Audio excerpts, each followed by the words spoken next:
ನಮಸ್ತೆ. ನಿಮ್ಮ ಮನೆ ದೇವರು ಅಥವಾ ಇಷ್ಟ ದೇವರನ್ನು ನೆನಪಿಸಿಕೊಂಡು ಈ ಚಾರ್ಟ್ ನೋಡಿ, ನಂಬರ್ ನೋಡಿ ನಿಮ್ಮ ಪ್ರಶ್ನೆಗೆ ಉತ್ತರ ಕಂಡುಕೊಳ್ಳಿ. 12 ನಂಬರ್ ನೀವೇನಾದ್ರು ಬೆರಳು ಇಟ್ಟು ನೋಡಿದರೆ ಅಥವಾ ಆ ನಂಬರ್ ನೋಡಿ ನಿಮ್ಮ ಪ್ರಶ್ನೆ ಕೇಳಿದರೆ ಹೋದ ವಸ್ತು ಸಿಗುವುದಿಲ್ಲ, ಆಲೋಚಿಸಬೇಡ. 13 ಉತ್ತರ ದಿಕ್ಕಿನ ಕಡೆ ಬರುತ್ತಾರೆ, ತಡವಾಗುತ್ತದೆ. 14 ಇಬ್ಬರಿಗೂ ಜೊತೆಗೂಡುತ್ತದೆ, ಚಿಂತಿಸಬೇಡ. 15 ನೀವು ಯೋಚಿಸುವುದು ಉಪಯೋಗವಿಲ್ಲ. 16 ಕಾರ್ಯ ಆಗುತ್ತದೆ, ಮುನ್ನುಗ್ಗು, ಯೋಚಿಸಬೇಡ. 17 ಪ್ರಯತ್ನಿಸಿದರೆ ಪ್ರಯೋಜನವಿದೆ, ಕೈಕಟ್ಟಿ ಕೂರಬೇಡ. 18 ಬೇಕಾದ ಕಾರ್ಯ ಮಾಡು, ಜಯವಿದೆ.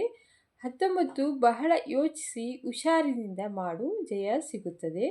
20 ಇನ್ನೊಬ್ಬರ ಸಂಗ ಮಾಡಬೇಡ, ದುಷ್ಟರನ್ನು ದೂರ ಇರಿಸು, ಒಳ್ಳೆಯವರ ಜೊತೆ ಸಂಗ ಮಾಡು.